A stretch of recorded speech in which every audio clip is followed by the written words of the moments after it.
Hello, everyone. I'm Colin Tessier of WrestleZone.com here tonight on Monday night to talk about Monday Night Raw with John Clark. John, how you doing tonight? I'm doing pretty good. How are you?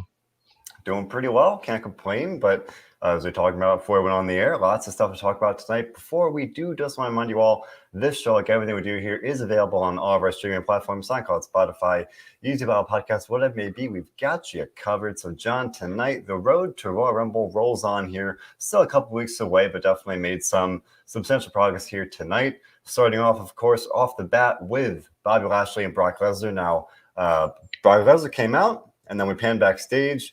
Bobby Lashley is with the Hurt Business. And he says, it's Cedric Alexander and Shelton. He says, like, what Hurt Business? We're not together anymore. I told you guys to leave me alone. Like, we're done. Like, we're Splitsville. We're done. So leave me alone. You know, there is no Hurt Business. So they reunited the Hurt Business months ago, and they did absolutely nothing with it. We'll talk about that. But then, of course, Lashley comes out, confronts Brock Lesnar because, as we know, they will be facing off finally in a dream match at the Royal Rumble Premium Live event. Back and forth on the mic. Lesnar says he doesn't know who, or they didn't know who Lashley was. Lashley says that Lesnar's been ducking him for 20 years now. Definitely some verbal barbs here. Lesnar cracks a knock-knock joke saying, "Who's there? Bobby. Bobby who?" I thought that was pretty fun. Overall, I thought this segment definitely it made Brock look pretty good. I don't think it did Lashley a lot of favors. And then to top it all off, the once again broken up her business attack him from behind, much like we saw when they split up in the first place. Lashley, as we saw the first time, left them lying. So a little bit of sense of deja vu here, but lots of back here, John. What do you think about this opening of the show overall here? With Ness just saying that she liked the knock-knock joke. That's what a lot of people were talking about coming out of this one, among other things, at least. Yeah, so I thought that the exchange was simple, but it worked basically to get the point across that they wanted to get across. I think Lesnar is going to be the baby face here very clearly, and Lashley will be the heel. Now, with that being said, they still have 2 weeks that they have to fill here. With those 2 weeks being filled, um, they have more opportunity to progress this storyline to basically I'm not really sure what else you could do other than just go back and forth with words.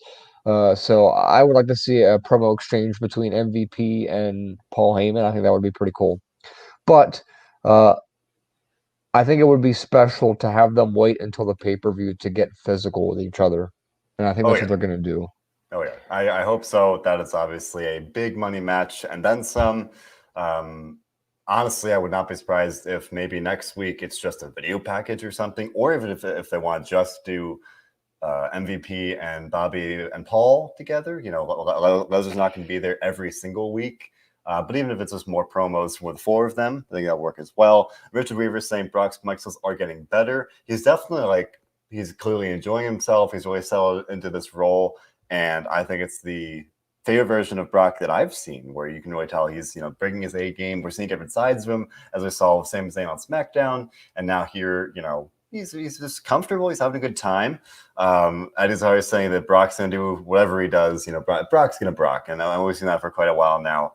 But Eddie's saying yes. Finally, we saw at least the initial face-off here. Obviously, Lashley got the title match last week at the very end of the show. Didn't even see a stare down, but this was their first real face-to-face interaction. So definitely a very exciting moment there. I like this overall. Again, definitely feel like Lesnar came out looking better. So hopefully, maybe next week Lashley will kind of get the one up on him. Because in a way, it did make light of what Lashley has done. He had a really impressive reign as a champion. He really has climbed a lot. Lesnar said something along the lines of like, "Oh, I would have known who you were if you climbed the ladder faster." Where it did take Bobby Lashley quite some time to reach to the level that he got last year. I think that's fair, but at the same time, I think it's dangerous kind of to throw that line of like making light of that, and at the same time, making him come across as less than to a substantial degree compared to Lesnar. In a way, I like this comparison from Richard Weaver saying Lashley kind of looked like the way the Roman looked like years ago when he and John Cena had their classic promo exchange, or Cena, I don't want to say humiliated Roman, but definitely outclassed him in some ways on the mic there. And not to say that like the Lashley even looked at that, but more so just what what they're given to say. Lashley didn't even get to really say that much here, whereas it was very much a Brock Lesnar heavy promo. Looking forward here, I just say maybe we'll see Lashley spear Lesnar on the go home show. Steven's picking Brock Lesnar to win here. And of course, the next question is, who are we picking at this point? I would say it's a little early to tell, but I can't imagine they would have Lesnar win on day one and lose less than a month later. I don't think that'll make a whole lot of sense. We talked, Robert and I talked about on the SmackDown side of things. I think we talked about it a little bit last week. You could kind of see maybe Lashley winning because Roman interferes, or vice versa on the Universal title match. Could see some shenanigans, but I've got to think that that Lesnar's going to leave with the title here. And it still feels like Lesnar versus Reigns is the natural direction. I would imagine you probably agree, at least in the short term, that Lesnar's not going to lose here.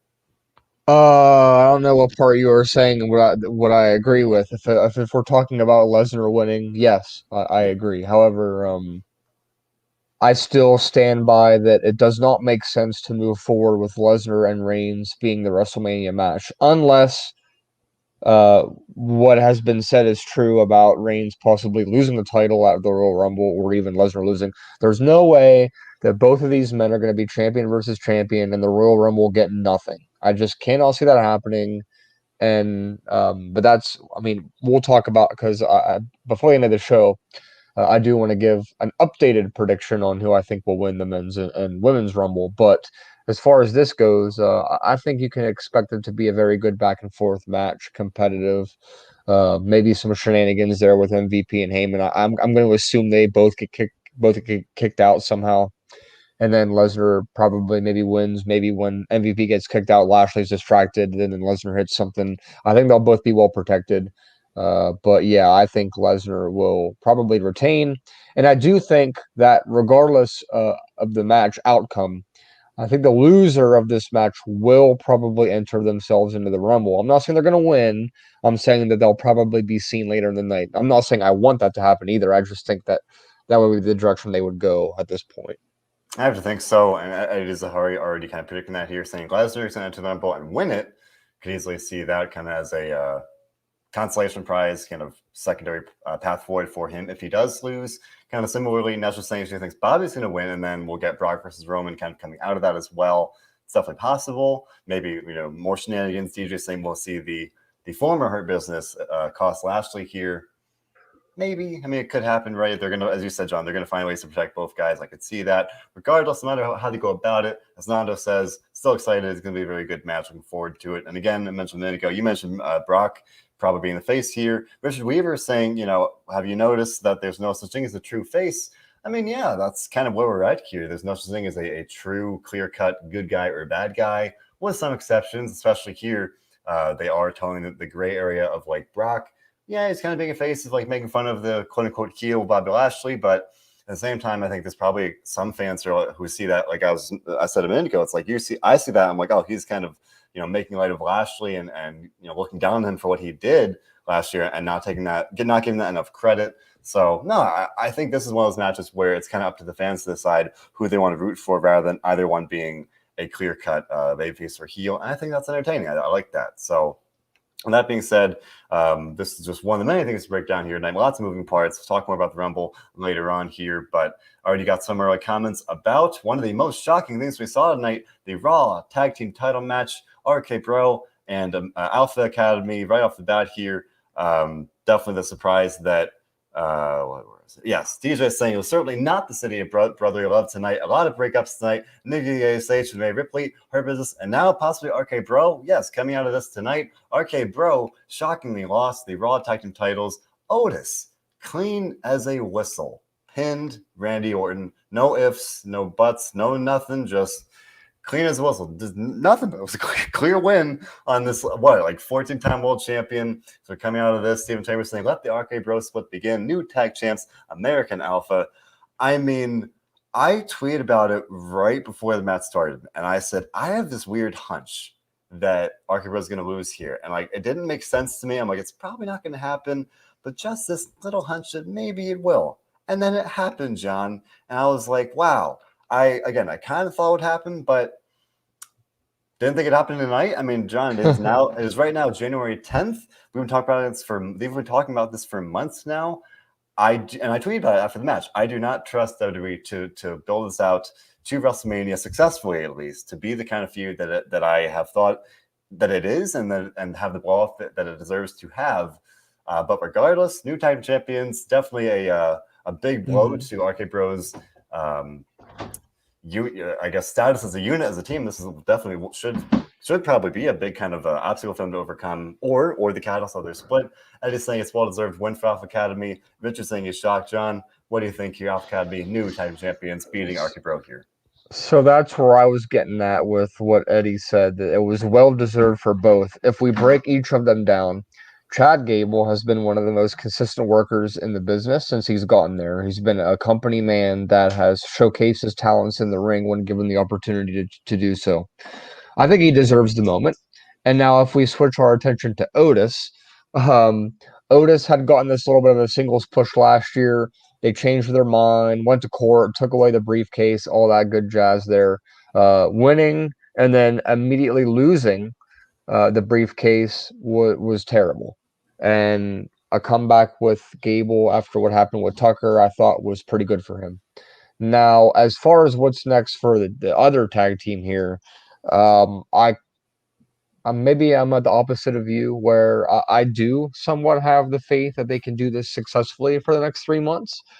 I think the really defining moment here is probably going to happen in the Rumble match when somebody eliminates somebody or turns on somebody to kind of kickstart this all off.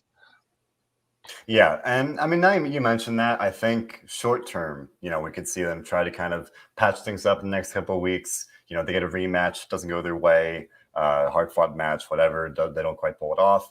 Then in the Rumble, as we've been talking about for a couple of weeks now, yeah, I fully expect a next then elimination, or maybe that's when Randy says, screw it, eliminates him, and it's not exactly a full-blown heel turn in that moment, but then maybe the next night, then New York goes Rebel or something.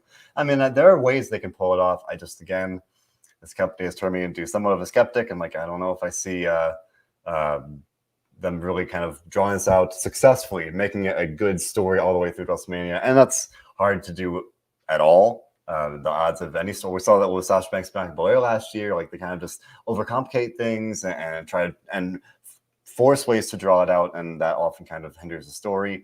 Kind of similar here, things just drawing things out, thinking of that time period. Steven's wondering if there's a pay-per-view between the Rumble and WrestleMania. There's one date, I think, John, you Saudi Arabia, right. February 19th, or I think it's something like that. Yeah, it is the 19th. Because there's a SmackDown on the 18th, which they haven't announced the location for yet. So, Saturday the 19th is the date. So that, I mean, I don't, if Steven is hinting that we could see a match between them there, I don't find that likely. Maybe they could do, I don't even know. They could do maybe a tag match where they each pick their own partner. That might work. But I would just kind of, I don't know. It's in a rough spot because they typically like to stack these Saudi shows, but with it being literally just like a month before WrestleMania, like, how do you do that? Like, do you use Goldberg's last match there instead of WrestleMania? Like, I don't know. What do you do? That's tough. That's a tough one. If I had to pick on the spot, I think they might do Goldberg for the Saudi Arabia show, rather than kind of forcing him on WrestleMania. Because they go nuts over him over there. They do. He literally talked about it. He said, like, they still love me over there in a recent interview, pretty much. Not to say he'd get a bad reception in Dallas anyway, but I just think there might be something to that. Put him on that show, and maybe to have the Saudi Arabia show be, as we've seen before, more of this out of context kind of thing, where it's just a bunch of not dream matches, but big matches with just top stars face to each other. Not really exactly in storyline. Some of them maybe, but maybe just kind of doing some off the wall things to just make a an interesting show rather than kind of a. They can do the greatest Royal Rumble right after the Royal Rumble. They do the greatest Royal Rumble.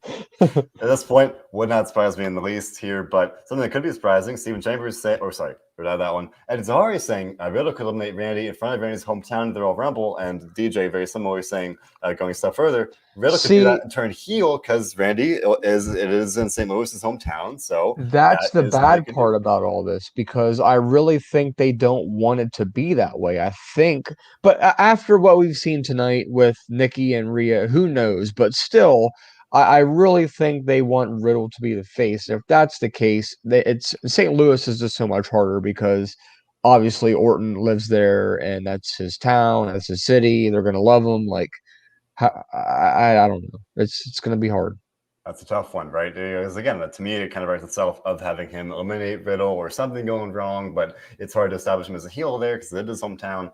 Again, a lot of moving parts. I'm sure they'll figure it out. We're going to have to wait and see and let it play out, as the saying goes. But I do want to point out DJ Tessier saying he predicted Alpha Academy winning. Otis gets what he deserves. He got the gold. He was robbed of the briefcase, and Tucker was trash. Hold the phone, all right? I respectfully disagree because I want to say Tucker got the short end of the stick here. All right. I will never forget just how misused Tucker was. He was the third wheel, not even, I guess, the third wheel of the Mandy and Otis thing. Never got a fair shake. Then Otis wins Money in the Bank, and Tucker is so clearly, his sidekick. And now, unfortunately, I don't even know what he's doing now. Obviously, he got released. So I typically don't agree with DJ on many things. However, in this case, I do agree that I did not think Tucker was very much of an asset to the company. I But love Type Machinery, man. Tucker, that was great. well, that's the past. That's the past. And like I mentioned earlier about Rhea and Nikki tonight, I have to talk about this a little bit because this is something, like I said, mentioned online. Like this is, and I quote, a bold move, Cotton, to go this direction. Because Rhea is much, much better as a heel, and Nikki, with this specific character, is better as a babyface. Now, there are many directions this could go. It could be Nikki turning back into her former self. It could be the blue and yellow turning into like black and purple or something, like was her old colors as well. But just to make a long story short, Nikki was basically cutting Rhea off. You could tell Rhea was probably going to say, we need to go our separate ways, but Nikki was like, oh no, I'll talk for you. This is what you wanted to say. And then of course it ends up where Rhea kind of gets tired of it and says, as respectfully as possible, basically like I know I could pound you, but hey, let's just be civil. Let's go our separate ways, and maybe we'll meet again in the future and be friends. And of course, at that moment, with the way Rhea was holding the microphone, I was expecting her to pound Nikki over the head with it. And then here comes Nikki attacking Rhea and turning heel and then leaving the ring. And I think she said something like, almost superheroes don't need friends or something. Yep, that's it. That's the quote. God. Yeah. So what do you make about all this? Because I think I've made it pretty obvious what I think anyway. This was weird, man. Like they come out and it's for this interview in the ring. And yeah, Nikki wants to challenge to the titles. Rhea clearly on the same page. The interviewer says, there's some speculation about your guys' status as a team. And I'm like, does anyone even care enough to speculate about this? And again, that's more of a sign of just the way the division itself has been handled. And then they're not on the same page. And Nikki wants to challenge for the titles. Rhea does not. Rhea says, because Rhea says, that's not what we talked about. And they're kind of clearly, started to tease that tension. And, I thought they might kind of draw it out a little bit, maybe wait till next week after that, who even knows. But no, they just went, full, pedal to the metal, draw, and they go boom right there with Nikki basically. They both basically said, you're holding me down, or you think I'm holding you down. And Nikki's like, oh, what if I stuck by you? Because, kind of implying that Rhea was the weak link. It really came across as this public breakup, as if it was this would be happening behind closed doors. This full-on argument, almost literally like a breakup of a relationship in a traditional sense. And then of course, they do agree to depart go separate ways, and they hug. Nick is like, as long as we can still be friends, like a breakup, and they hug. And like you said, John, they kind of thought for a second, maybe Rhea will attack her because that makes a little more sense. With Steven here saying, yeah, Rhea has been better as a heel at points in the past, so that'll make some sense there. But no, it goes the complete opposite way. Nikki attacks her. And yes, the line that definitely stuck with me, as you said, John, almost superheroes don't need friends. All in all, yeah, just weird and unexpected. Again, for now that the women's tag division has one team and they're the champions. Not a great look. But I will say, as weird as this was, as weird as the execution and general kind of style of the segment was, I put on my writer's hat. I was like, wait a minute. There's a really cool possibility for an eventual outcome here. Because obviously, Nikki just said, okay, almost superheroes don't need friends. But imagine this: weeks or months down the road, she reunites with Alexa Bliss, and they're both like supervillains together, and they're like doing evil things together, and then they become a team. Then you have an actually strong team again in the women's tag division because they were the champions. I think they won titles twice together. And I was like, that'd be pretty cool. And I'm like, oh wait, no, that's actually a good idea. They're not going to do that. I don't know. I still think I will always think there's something there. They've got to circle back with Alexa and Nikki somehow. But yes, this definitely does feel like we are getting some progression with Nikki ASH. You can't come out of this as the bubbly babyface almost superhero. This did come across as a pretty clear heel turn. And in general here, not from the show, not just saying Wild Nikki's the best Nikki, like YSD saying the Wild Child Nikki Cross is back. I saw a couple of comparisons and shouting out Sanity here. He's saying bring back Eric Young. I mean, who knows? We'll touch on that when we talk about the Royal Rumble, but yeah, this feels like almost the superheroes becoming almost the supervillains, which we were pointing out. I think that's interesting. I tweeted right before the segment started, like, raise your hand if you thought the almost a superhero thing would last this long. Lo and behold, this very night feels like we are definitely making it a stark departure from that. So, and again here, Eddie's saying seemingly that Nikki will get rid of the superhero gimmick and go back to the way that she used to be. So, yeah, man, I'm curious to see how it goes. I don't exactly know where they're going to go with it, other than a short-term feud with Nikki and Rhea. That would make the most sense at this point. Build one of them, presumably Rhea back up for Becky, if I had to guess. But then not, then I would kind of send Nikki to the back of the line again. Like, that's not great. Again, these are both former Raw Women's champions, so they both deserve, at this point, I think, the chance to kind of get back in the title picture. It's been long enough, but I think the winner of this feud could easily challenge Becky sooner and later. But yeah, Richard agreeing. He thinks the idea of, or maybe he's joking here, but he's saying Nikki and Bliss get back together as a team with Lily, I guess reincarnated Lily as the advocate here. We'll talk about all about Alexa Bliss in a moment. But yeah, I think overall, weird execution of the segment. Not the best kind of closing line there from Nikki, at least for me, it came across pretty weird. But I think there's definitely potential for some interesting storytelling possibilities here. Speaking of which, again, some things that I kind of liked about it, but also a weird execution. Alexa Bliss started her journey back to Raw tonight. She was in a therapist's office. I mean, that's the only way to really describe it. It was not Dr. Shelby, and I know many people were upset about that. It was not Dr. Shelby of Team Hell No fame. It was just some other doctor, if you will. And basically, this was all about her, trying to heal after the violent destruction of Lily back at Extreme Rules. This was the first time we've seen Alexa Bliss since Extreme Rules back in September. So obviously, I talked about it a lot last week. I was very excited to see her back on Raw. This feels like the first step of a multi-week process here, obviously, because she even told the doctor, see you next week. The doctor played her the clip of Lily getting destroyed. Alexa freaked out. Clearly, she's not over it. Now, John, I thought, they announced last week her journey back to Raw. I thought that this would be a new Alexa Bliss, at least right off the bat. No, this is the Alexa Bliss that we got. And maybe at the end of this little arc, she'll have grown somehow. But I'm not expecting anything really drastic here because it's still the Alexa Bliss that we last saw. But again, I am very glad she'll be back on Raw, and I think this could be something. But for the first chapter of it, I was not exactly blown away. What do you think? I wouldn't say I was blown away, but I'm okay with the character being the same as before. I think the character could be successful without the need for a doll or a toy or anything like that by her side. We'll see where it goes. There are many possibilities here. I've even seen people already saying online that it could result in somehow, some way, Bray Wyatt coming back as well, which I mean, who knows? Maybe I strongly doubt that though. But for just being the kind of the first stage, it was fine.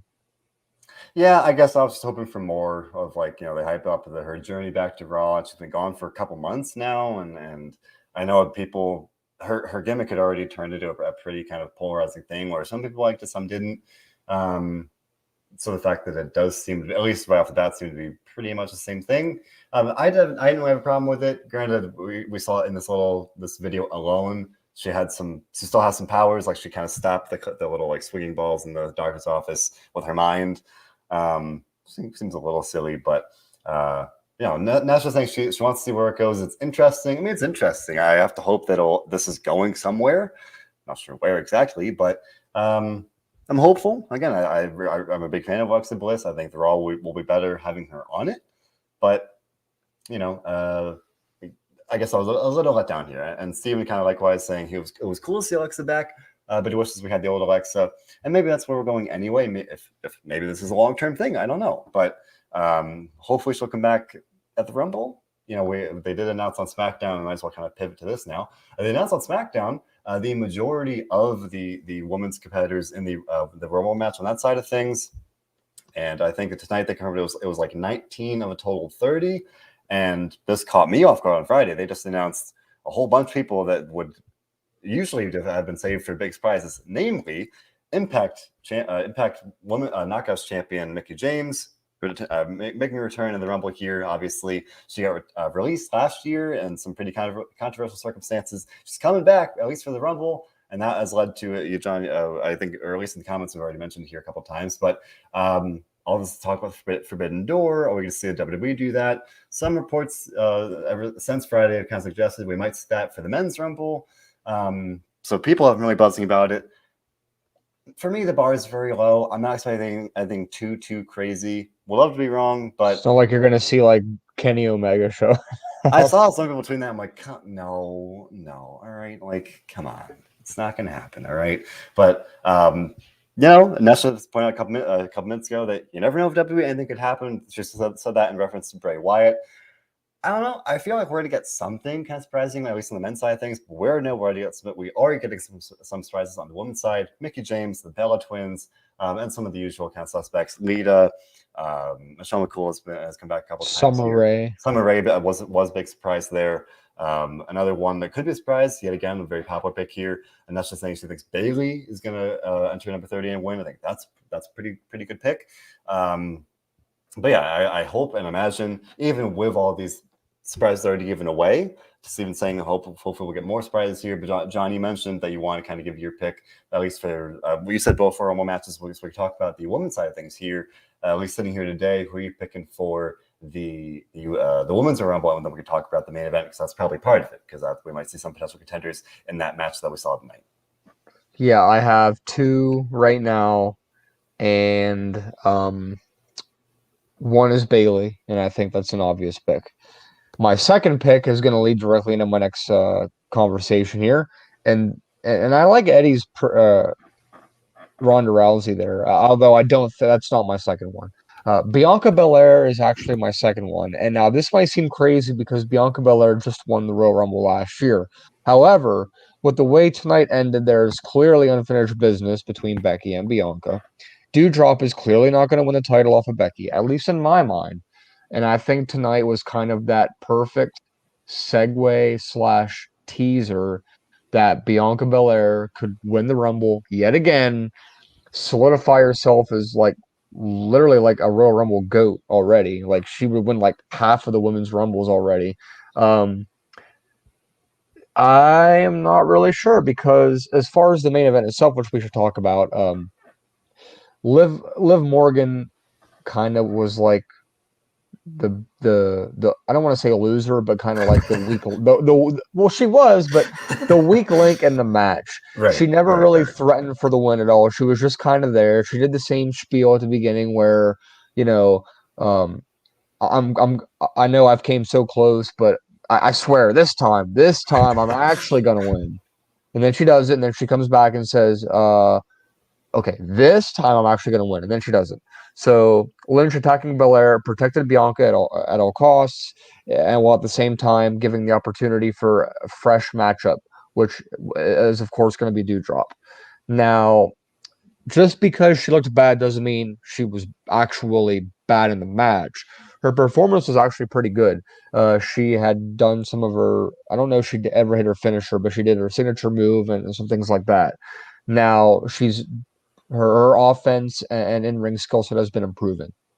With all that being said, and I'll let you give your picks and opinion here, I think Becky will win at Royal Rumble relatively easy. I mean, maybe the whole thing they're building up here is can Becky lift her up and hit the slam, which of course she will. It's like And then Hogan Andre in 2022, John. yeah, and then I think I don't see another story where Belair comes in like a number three and makes it the whole way to the end. It's going to be the classic. She comes in like 24, 25, and I think she wins. That's just that. Now, this is only if Bayley is in the match. If Bayley is in the match, I think she wins. If Bayley is not in the match, I think Bianca Belair wins. Go ahead and give your thoughts. Well, right off the bat, Joshua seems to be a little upset about how they did Liv Morgan tonight, saying Liv Morgan deserves to be champion. Not right what they're doing to Liv with all the cheating they're doing with Becky getting involved here. I think that's fair. Obviously, she keeps kind of getting various circumstances, in her way, if you will, various obstacles and things like that. But I obviously agree with DJ saying Doudrop has no chance in hell, in the words of Vince McMahon, a twin of the Rumble. And that's just think she was surprised by Doudrop winning here. Yeah, it's not going to happen. I tweeted about it before the match. Like, I didn't love any of these options. I was like, I didn't think that Bianca was going to win. I think they might kind of save that as I guess for lack of a word, a contingency plan of like doing that at WrestleMania if they want to build Bianca back up. And Johnny just mentioned if Bianca does win the Rumble, that would make sense. Finally giving her potentially getting her win over Becky back there. I think that's a possibility. I did not want to see Liv Morgan win tonight. I'm sorry. I was like, we've seen it. She lost a couple times. I'm like, I don't need that again at the Rumble here. So I'm glad to give it to Doudrop because at least that's a fresh matchup. Good match. Morgan, I'm sorry, just like the past couple weeks, like the promos weren't doing it. And tonight she's out there, she's like screaming, not even screaming, shrieking. She did a dive over the top rope, like shrieked. She locked in like the Rings of Saturn, just like shrieked, like I don't know. It's like something's about it's not quite working for me. I think she's improved a lot. She has, but especially because I wasn't a big fan of her feud with Becky. I'm like, I'm ready for her to kind of like take a back seat a little bit. Maybe she feuds with I don't even know at this point. Who you talking about specifically right now? Morgan, because we Morgan. saw Doudrop win. Yeah. Belair will probably feud with Becky at some point. I would probably agree. You asked about the Rumble. I would probably agree that Bayley's my like top pick. If she's ready to go. I don't think anyone else would deserve to win more. I always love those. Return from injury, win the Rumble. I'm a sucker for that. If it can't be Bayley, I do like the idea of Bianca Belair. If the Rhea Ripley Nikki thing happened a little sooner, I may have said Rhea, built her up a little bit. And, I don't know, maybe there's something to that as well. But no, I do like the idea of Bianca in the event that Bayley can't go. Stephen Chambers said we could see Lacey Evans. She has some tweeting recently, kind of hinting that she's kind of on the way back. Maybe not like tomorrow, but like she's been tweeting, she's been working out. Obviously, she had her child, and now she's kind of getting ready to come back. I don't know if it's going to be time for the Rumble. I honestly have no idea what the timeline is. Now she's pointing out it's probably not going to be Ronda. She also had a baby as well. I think more recently than Lacey, if I'm not mistaken there. But Asuka's another one I like. I don't think she would win though. I saw a tweet earlier today. It was like I think it was 138 days since Asuka last appeared on WWE TV or something like that. It's been a while. I know she's been she had some procedure on her teeth. I think she hurt her arm at some point. So she's battling some setbacks here. So I hope she's at least in the match. So we kind of get her back there. I was going to say, I also like the prediction of Paige potentially coming back. I don't think she would win, but I think it would be a good story. Kind of like when Edge came back. Yeah. It kind of kickstarted his return and stories and stuff. I think if anything, that would be kind of what Paige would get to. Yeah. I wasn't trying to knock Doudrop at all. I thought she looked great tonight in this match, probably her best showing yet. Steven saying she'll surprise you and watch what she's done next to UK. I mean, yeah, I think she hasn't gotten a chance to shine the way that she that she did as much on NXT UK, whereas here, now she's going to be in this title feud. Even though I feel fairly safe in saying she's going to lose, like at least it's a chance against Becky to kind of be in the spotlight. So I think that's a good thing, at least in itself. But also worth mentioning, I talked about this with Robert on Friday. There is this part of me that like is actually thinking there's a pretty good chance that Charlotte will win the Rumble. That they're going to do that just to give her yet another accolade, because that's what they like to do. And then she'll do one of those things where she picks like Aaliyah to face just because she knows it's going to be an easy win or something. Then Aaliyah ends up winning, and that's her shining moment, and then she's a star. Yeah, that could be a path they take. I think my like top 3 picks, I'm having a hard time differentiating, but I think like Bianca Belair, Bayley, and Charlotte is like a pretty realistic option, barring anything too crazy. I think those seem pretty safe there. But Nando saying not wanting it to happen. What if they had someone like Nikki Bella win the Rumble? No, it's I don't think any of the surprises are going to win. Like that's pretty rare. Usually they're there just kind of for the nostalgia pop. Nikki is a little different. She's an Impact champion, but especially because she's an Impact champion, like that's just more of the cross promotional thing. The bar is so low for me. Like she'll be in the match, she'll probably look great as always, and then she'll get eliminated, and that'll be that. I'm not expecting this to really go too much beyond just the Rumble. If I'm wrong, great, but I do not want to get my hopes up because it's not a good time. But no, a lot of moving parts. And with this one, we already know a lot of the surprises. With the safe prediction that we'll get more. On the men's side of things, we're going to talk about that a little bit because that definitely played a part tonight. Where obviously, as we found out on Friday night, Seth Rollins of Monday Night Raw will be facing Roman Reigns officially now. They made it quite official tonight at the Royal Rumble for the Universal Championship. So speaking of cross-promotional things there, even though it's the same company, different brands. So Rollins, Reigns for the Rumble coming out day one, where Rollins, reportedly was supposed to walk out with the title. He did not. But now, at least some reports, take it with a grain of salt, suggesting that we could see Rollins win the world title here, which would be very surprising to me, but anything could happen. And coming out of this, with that in mind, I should say, coming in tonight, cut a promo saying, there are 3 things that are certain in life: death, taxes, and Seth Rollins beating Roman Reigns every single time. Cut a promo was pretty good. At least I was glad to give it some time on Raw to build it up because we only have, I think, 2 weeks now, roughly, to the Rumble. So, they got to kind of get going here, and they did, at least on Rollins side of things. Biggie interrupts and says, all right, you got your shot at Roman, but I'm going to win the Rumble and beat you as I intended to anyway. So that is now, at least kind of the seeds have been planted for that.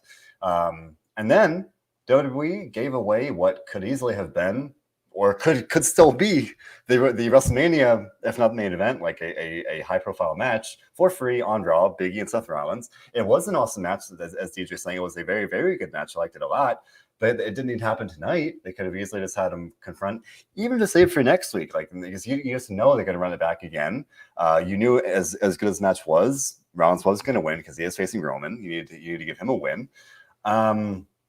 So in that sense, I felt bad for Biggie, as good as the match was. But it's just interesting that Rollins will be facing Reigns, and you think of again all these moving parts. You've got Lesnar, Reigns, now Rollins, and he'll be on SmackDown this week to confront Reigns. I'm not sure how the chips are all going to fall, but it's interesting.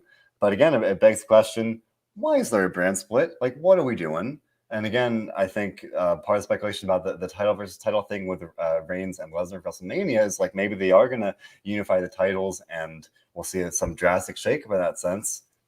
It's possible at this point. We are seeing more, I'll say, softening of an already pretty lenient brand split at times. So, John, what do you think about this with Biggie and Rollins? And now, as we officially know, it will be Rollins and Reigns on the SmackDown side of things for the Royal Rumble. Rollins and Biggie are working really well together, and as you said, they could kind of be a high-profile feud that would work in a multiple. It doesn't necessarily have to be even for a title. There are just so many ways that they could make this a successful feud, and tonight could have been a teaser for that, and maybe I don't want to say a trial, but like just like a test run to see how good are they in the ring. What is the reaction? What does the public say about this? 2 longtime rivals. This could, like I said, be regarding the brand split thing, I think Rollins was kind of brought in because of the injuries over on SmackDown. Maybe Drew was going to be that guy. Maybe they were going to kind of speed that along, but obviously that's not what's going to happen now. So I don't know. With these rumors that Rollins could win, I'm still trying to process like why? Why would he Yeah, win? Like I don't yeah. understand after all this, why would he be the one? But I don't know, maybe. No, I agree. I saw those reports kind of come out. Um, I think it was over the weekend, maybe or even earlier today. But I saw some of those headlines and some of the reports. Not saying they're accurate or not saying that's going to happen. I'm saying those reports are out there. So I saw them. I was like, that wouldn't make a lot of sense. Like after this long reign where Roman he beat Brock with help from the Usos. He beat John Cena. He beat Edge. He beat Daniel Bryan. He beat all these people. And you tell me he's going to lose to Seth Rollins? Like, I'm no knock on Rollins, but like I don't know if that's it. Especially like what could be a transition run heading to WrestleMania. Like, I don't know about that. And that's just saying that Seth won't beat Roman. I mean, I have to think, but like again, these reports are out there. But I definitely agree with Eddie. Even Johnny mentioned this might have been kind of a pivot from what they had planned due to injuries and everything. Where he's saying the history is there, it should be good. Especially the Rollins supposedly winning. Again, I don't know about that, but because it could happen. And again, likewise here, Steven saying hoping for Biggie, but it should be a good match with Seth and Roman there. Nesha, well, maybe longer term here, saying sadly Roman's not going to lose until he faces The Rock. I mean, as far as we know, that won't be until like next WrestleMania, so that is a long way away. So I don't know about that. If we're already seeing kind of some whispers that his time might be coming. But if you ask me personally today, I have to think it's not going to be Seth the Rumble. And if I'm wrong, oh boy, because like again, I don't know if that's the best option there. But DJ maybe a little more heated, saying having Rollins beating Roman is like saying it will be Ivar. They should have had Cesaro against Roman, at least in this spot. I think he means for the Rumble. I mean, yeah, but he's already beaten Roman. Where it's been there, done that kind of thing. Whereas at least with Rollins, like he hasn't faced the tribal chief, so it's new and different, and you have the history as well. So as kind of a temporary thing, I'm pretty happy with it, and I can't complain too much. But no, it should be interesting. I'm hopeful maybe we'll see Roman appear next week or the week after that as they go home kind of thing. But can't complain much with that one. And again, it's going to be interesting. And in a way, it's unpredictable. It's like I don't think that Rollins is going to win, but that little nugget is like, but what if he does? Because that's what we're hearing. So I'm looking forward to seeing how it goes. They do have that history, and I'm looking forward to seeing how it unfolds. And as we were mentioning earlier here, Eddie pointing out if Roman loses, he could easily enter the Rumble and win it. Could see that happening as well. That way he could, officially earn a shot at Brock. Yeah, I don't think that would make sense. It's something that could happen. Again, a lot of moving parts, a lot of things that could happen, and there are a lot of options in terms of ways that this could all unfold there. Speaking of which, at least people that will be in the Rumble, we saw a 6-man tag team match. It was Damian Priest and the Street Profits against the Dirty Dogs and Apollo Crews.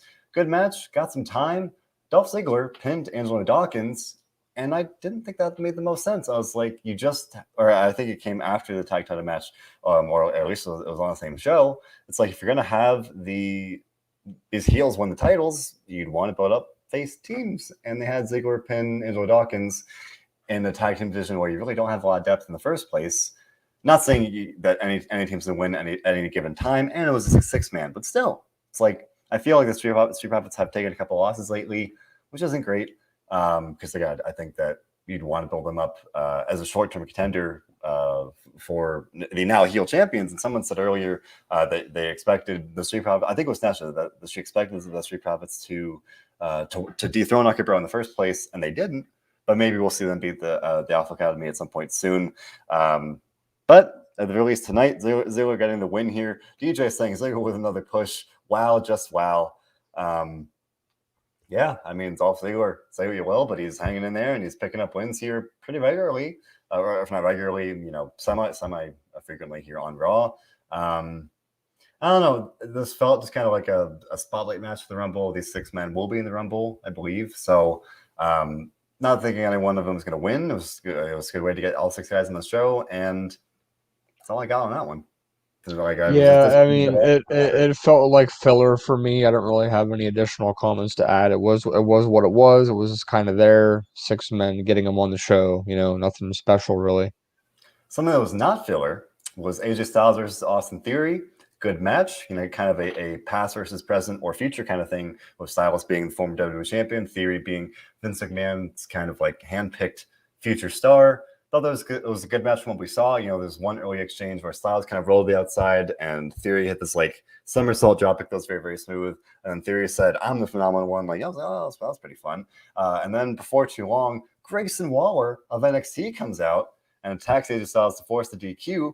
And I thought, wow, they're plugging NXT on Raw, John. And it wasn't the first time we saw Waller appear on Raw a couple weeks ago, but I was like, hey, look at that. That's pretty neat. They're actually like kind of building up NXT here, because we do know that Styles will face Waller tomorrow, Tuesday, on NXT. So cool. Like, you got a show the following night. You know that Styles is going to have this match. We've already had Waller on the show. This makes sense. I like it. Styles picks up a win by DQ. Theory didn't take the pin, so no complaints here. I thought it was just a win-win for me.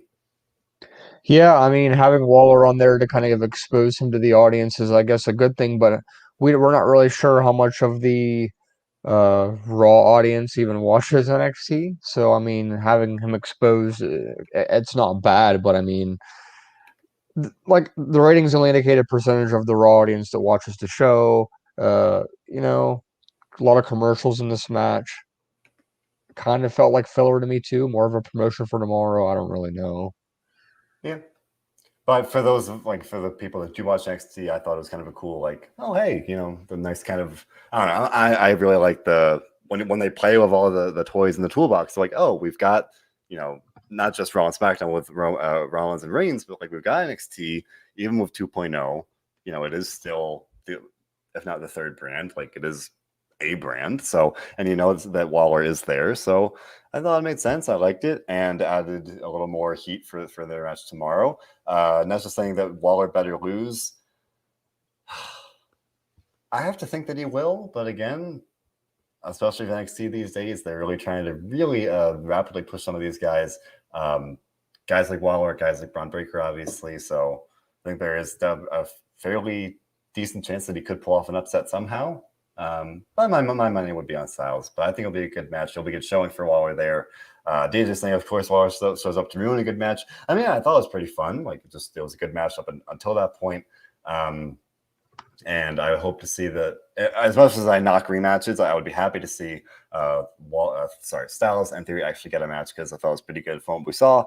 Eddie going with the bold prediction, saying that we'll see Austin be the Iron Man in the Rumble.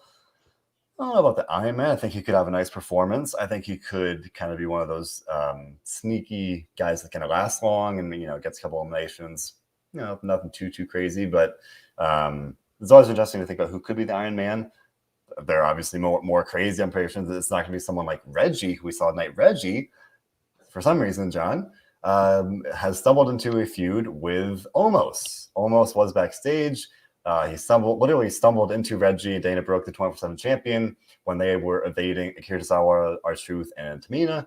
And Omos, for whatever reason, picked up Reggie and held him against the wall. Dana said, "Put him down," and Omos said, "Make me." And he didn't. And then he said, "Oh, you used to see what I'm gonna do to you next week." So it sounds like we're getting Omos versus Reggie next week. I'm like, this is John. That was the only thing they set up for next week. I'm like, what? Why? You go from he feuds with AJ Styles to Reggie. He looked as dominant as he ever has tonight, but it's easy to do when you put him in the ring with like a walking stick figure, which is pretty much what they did.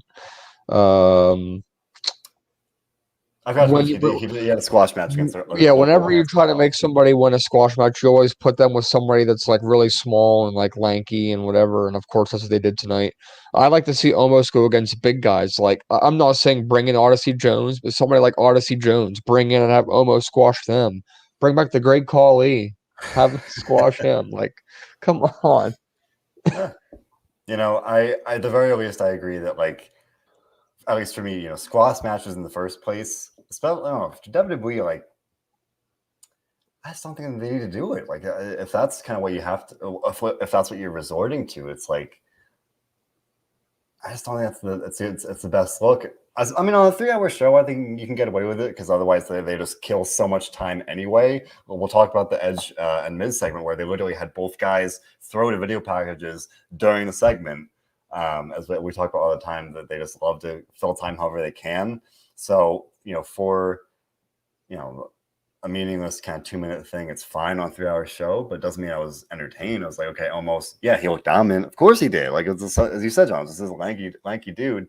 But looking forward here, it was a win. He looked dominant. He could dominate, as Eddie is saying at the Rumble here. He could potentially eliminate the most people at Royal Rumble. I don't have to think so. He's probably going to just chuck people over the ropes left and right. I imagine he'll easily eliminate Reggie, Kirisawa, a couple of those kind of guys. So he'll have a good performance there. Maybe it's like kind of a breakout kind of thing. But yes, most definitely, Steven saying, hate to be Reggie next week. He will be seemingly facing Omos and what will likely be pretty much a repeat of what we saw tonight. And Steven saying, if Reggie's smart, he should run.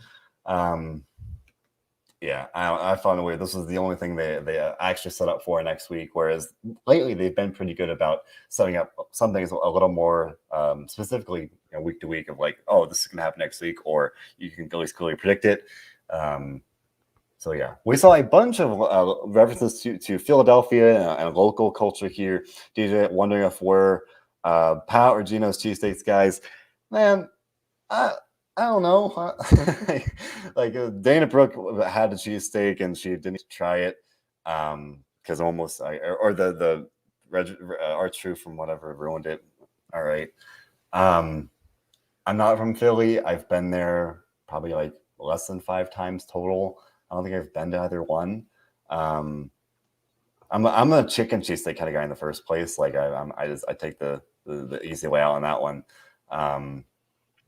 I don't know, DJ. If you have a preference, let me know. But like I haven't tried either, so I can't even say. But we heard a bunch of references tonight for the cheap hometown pop. Edge was talking about the city of brotherly love and a bunch of references to Philly and on the flip side, some of the heels insulting Philly. Miz called it Filthydelphia, and Rollins said he wanted to fight Biggie. Initially said he wanted to fight Biggie in a better town. Very, very typical stuff. But like, all right. But speaking of which, Edge had a special edition of the Cutting Edge with Beth Phoenix, and John, things got a little spicy. Edge was saying that Beth has like the thighs that could like crush.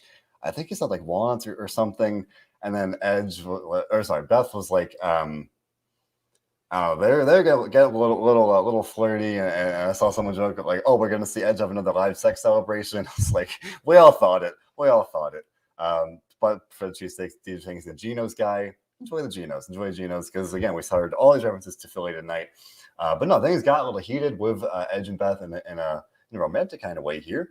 Fine, I tweeted about it, and I was like, seeing Edge and Beth flirt like that, it made me feel the kind of way that you do when you watch like your parents, like, like, it's kind of weird to me. It's like I watched Edge when I was a kid, and like, it was like my hero when I was a kid, and I was like talking about his wife's thighs. I'm like, ugh. Like, I don't know, man.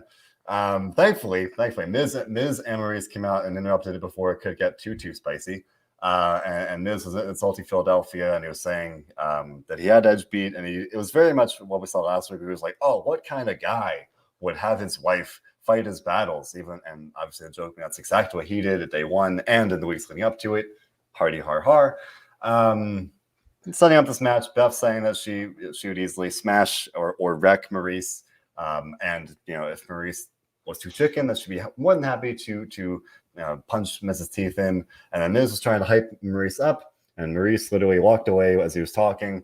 I thought it was kind of fun, but overall, I feel like this feud has kind of like, it's definitely lost some steam, even since day one. Like they had a brief kind of boost from bringing Beth in, but I would guess, again, kind of goes saying about the Bliss thing, was hoping for more. I'm not really complaining about what they're doing, but especially with this, it was more of a repeat from last week. So it feels like this should be better than it is, at least for me. I'm fine with it right now. I think it's been progressing at a pretty entertaining pace, and I'm interested to see how they integrate the kind of Maurice not wanting to fight really into this match with Beth obviously wanting to fight. So like, will they have Beth and Miz go at it? Like, how will that all work? I'm pretty sure Edge and Beth will probably win. I'm more convinced that this is a one-off for Beth. Yeah. I mean, to me, they haven't really done anything that's maybe like lean either way, but it's not like she's made any reference to wanting to face anybody else. Like, this does seem kind of pretty limited to like, oh, I'm teaming up with Edge, and that's kind of it. And it could be more, but they haven't really firmly made any tease anyway. But as we talked about last week, I think there are opportunities that she could have other matches, but for now, this does seem to be a bit of a one-off. And if so, that's fine. I think it's a fun story, like as it is. Again, I was hoping for a little more. They do have some time to heat up, and hopefully they do, because it could be even better. But I'm liking it. It is this kind of cool mixed tag match between four very renowned stars. So hopefully a little more. Brian says he's pulling for the grit team of Edge and Beth Phoenix, but then there's the it couple or the it team of Miz and Maurice here. Richard's saying it's a no-brainer. Edge and Beth will win. We got a couple comments about maybe some intergender wrestling here. National saying she wants to see Beth versus Miz next week. Steven agreeing as well, saying he bets that Beth will give him a good match.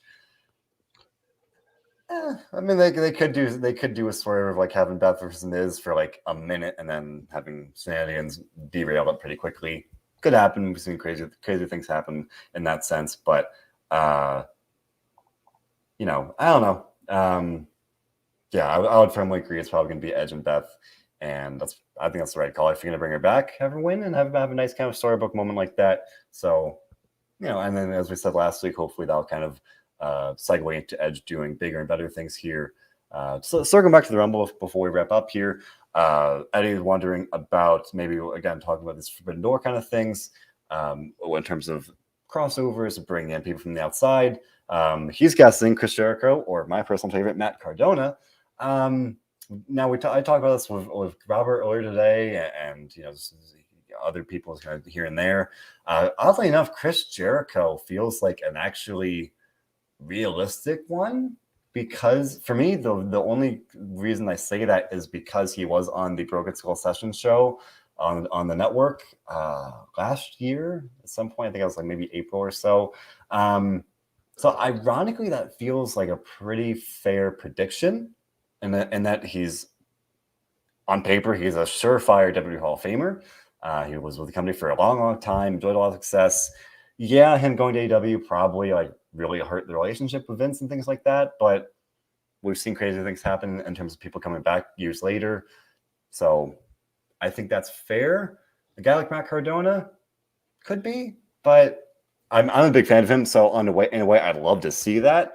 But to me, he's doing such great stuff like elsewhere that he doesn't even need to. And like, well, I wouldn't even really want to see him come back and just get kind of unceremoniously eliminated. Although I will say, Steven's saying it'd be cool if Cardona comes back with his old theme song, because I used to love his theme song when it was Zack Ryder. I've seen some people predicting Moose, the Impact World Champion. Obviously, you've got Mickie James, the Knockouts Champion, there coming for the women's Rumble, so could happen. Let's get weird. Eddie's saying maybe it could be Bryan Danielson. Obviously, Brie Bella will be in the women's Rumble, so could happen. But I have to think it's not going to be anybody at the top level in AEW, because that'd just be like mind-blowingly, like, wow, Forbidden Door to the extreme. And for WWE, I'm like, I don't think it's going to be anything too crazy. Again, if I'm wrong, cool, like, let's get crazy, but I'm trying to keep the bar low for myself, because like I don't want to get my hopes up. So I think DJ asked earlier, if we might see some of the people that got released come back for this. I mean, ironically, they released a lot of like pretty big names over the last year. I don't think it'd be anybody they released in like November or anything, but maybe from some of the earlier rounds, maybe. I don't know. I like to think we're going to see some surprises, and I don't know exactly what level that's going to be yet. But John, do you have any kind of picks off the top of your head of like what we might wind up seeing for the men's side of things here in terms of anything that might come off the wall? CM Punk. I had to Yeah, say it. I yeah. had to say it to see what your reaction would be. Nah, I think I don't think we're gonna get anything like that. I think it's just an idea they're floating around. I don't think it will actually happen. If it was anybody, it might be like not even anybody that's been in like another company. Like for example, why don't we just say Bray Wyatt because he's technically a free agent. He hasn't been anywhere else, but I don't think we're gonna get anybody. But I do want to talk briefly about who my current favorites are on the men's side. Um, the men's side is so hard to predict right now. Literally, very, very hard compared to recent years. It was hard for me to even consider one or two names in particular that stick out, considering the other two championship matches we're going to see, who's going to win, who's going to lose, who's going to end up in the Rumble. So, just based off of what I've seen, Biggie has to be probably one of the favorites. I don't like that. I don't want him to win, but he just strikes me as somebody that's going to be there in the end. Now, as far as the other one, I would like to see somebody like an AJ Styles or a Cesaro come in and win and really be an underdog story. I remember a few years ago when Orton won, I think it was in 16, and nobody expected that at all, and he won. And then, of course, we had well, Nakamura was obvious back in 18. I mean, I predicted that like weeks before. And then who won the year after? Not was that when McIntyre won, which was kind of pretty obvious. The point of the story is it's obvious most of the time. This year is not the case, um, at least on the men's side. Steven's agreeing that he's picking AJ. He only gets a push. I would agree. I'll never complain with AJ getting a push. And I think, especially lately, he's been doing great work with some of the younger guys. I think if you could easily kind of heat him up and give him a nice run, as you said, kind of as in the underdog sense. Oh gosh, that is the hardest thing. Imagine if Johnny Knoxville wins, the roof will explode. The roof will explode. People are gonna be mad. Like nobody. If there's no way, there is no way that even Johnny Knoxville is even going to be in this match at the end, let alone win the damn thing. There are No. I just think it ruins it if you have like obviously you have two matches earlier in the night. We think earlier in the night. Who knows what the main event's going to be? We assume this, but you have Lesnar, Bobby, Roman, Seth. All four of those guys in singles matches. All four of them realistically could also win the Rumble if they lose, or even if they win. I mean, who knows? Who's to say Reigns doesn't defend against Rollins, win, and then show up in the Rumble anyway and win the Rumble and then challenge Lesnar, and then you have your title versus title match with the Rumble winner. I mean, Could happen. Could that could happen. happen too. Yeah. Steven saying imagine the pop if Orton wins. I mean, would be great. I don't see it happening again. I'm not trying to There's to no book reason myself for into a corner, but yeah. I've got to think it's going to be like Riddle and Orton and that kind of thing. I like the idea of Reigns. Like that would make sense. And that's just saying Knoxville wins, we riot. Richard pointing out with Biggie, the crowd's not going to pop for him, especially. Yeah, the crowd's not going to pop for Big E. Of course they're not. They'll pop for Kofi, not for Big E. It's fair. Steve was saying the men's side depends on where they put the men's title match. If Brock loses, he's in the Rumble, Reigns vice versa. Well, I think both of these matches are going to be before. I think the men's Rumble match will probably main event the show. Yeah, I think that's. I mean, the women did in back in 2018 in Well, that's the first Philadelphia. one, right? Yeah, and That was I the think first one. Yeah. I think they usually have, by and large, the men's main event, other than a special case like that. But Nando's saying it could be Braun Breaker. At least I Oh don't know about boy. winning, but I think he'll enter. I think he'll enter it. You know, and then I forgot to mention with women, I expect Raquel Gonzalez to enter. But it's hard to Ronda pick. Rousey. Who knows, man? Weird things could happen. Richard's saying pick a final four. That's even harder. Like I can like kind of go off the wall like who could win. But like after a final four, it's like I will say like Brock / Roman, Big E. It's tough. Last year I was sitting. There's always an underdog in there that everybody wants to win but doesn't win. Like it wasn't like Jeff Hardy was in it last year. Everybody's like, "Oh, Jeff Hardy's gonna win," and of course he didn't win. But speaking of NXT, couple picks for Tommaso Ciampa. He's been working dark matches and main event tonight. He was on the main event taping. Spoiler alert. So we could see Tommaso Ciampa in the Rumble. I don't think he's going to win, but could show up there. But no, picking the Final Four is even harder because like it's how the match gonna how it's gonna shake out. But for the winner, it's hard because last year I was like, oh, I really want to see Big E get that Drew McIntyre style push from 2020 of like shooting straight to the top. This year, like the last couple months, we already saw Big E get that at least brief run.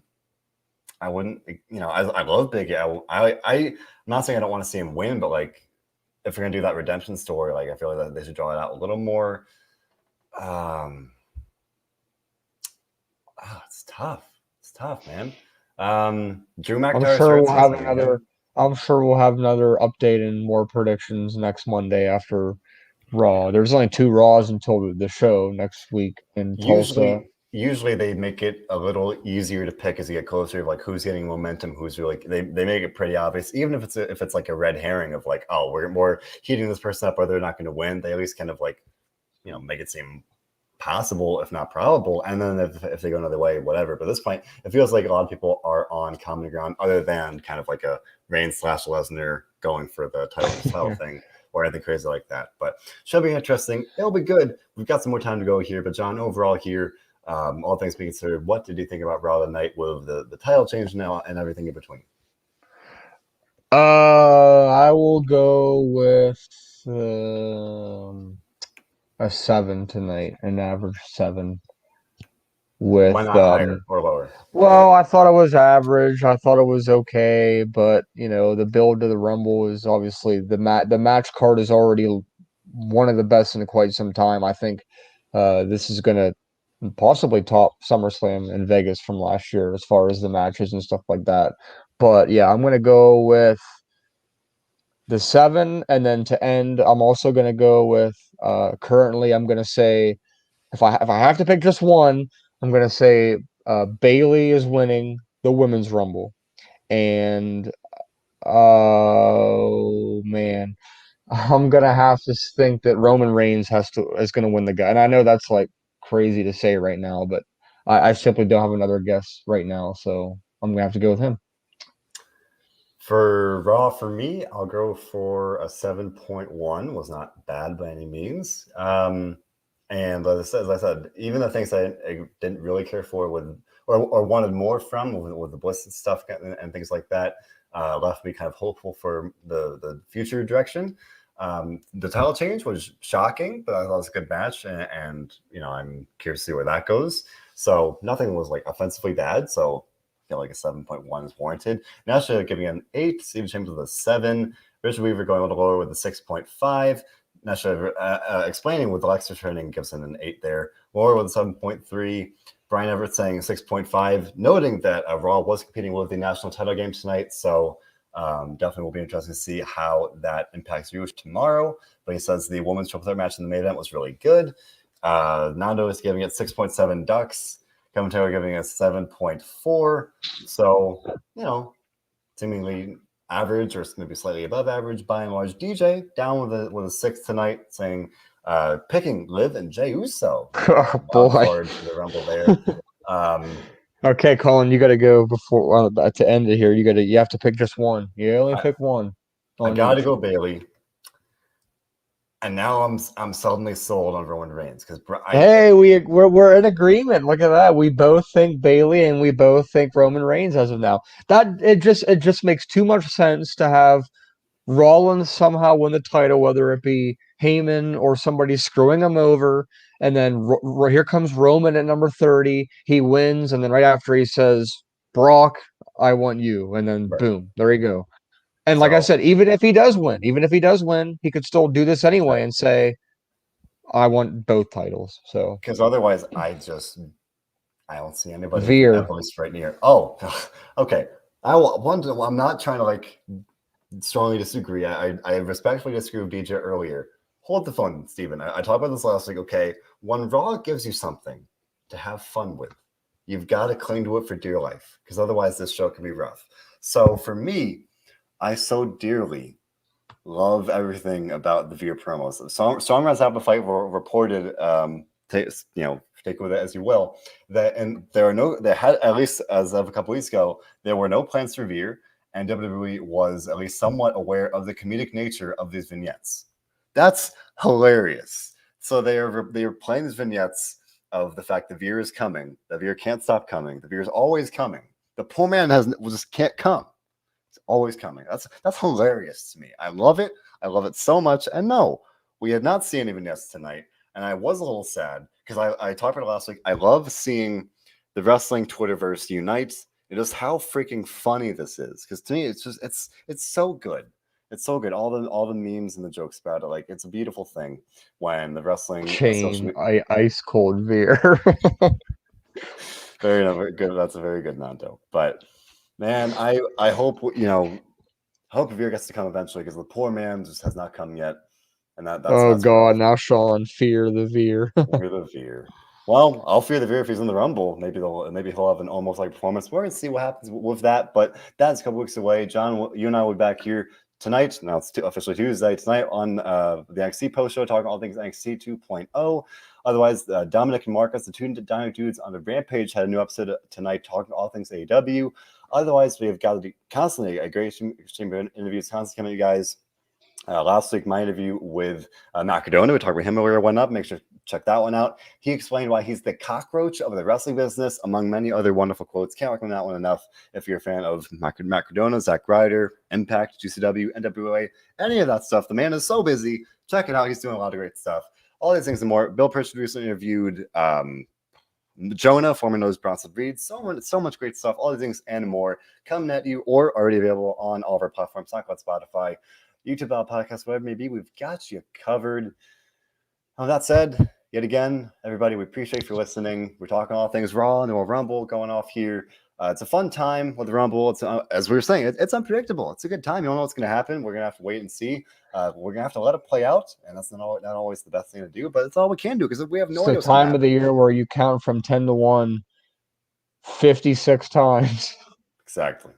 It's a good time. It's a good time. It's a fun time. We'll be here every step of the way here at WrestleZone. But with that being said, we appreciate you so much for listening, so much for your support. Always, it means the world. I appreciate it so very much. With that being said, John, the world is a terrifying place, but we try to escape it here by doing one thing above all others. And can you tell me what that is? Sit back, relax, enjoy the show. Indeed. Thanks for listening, everybody.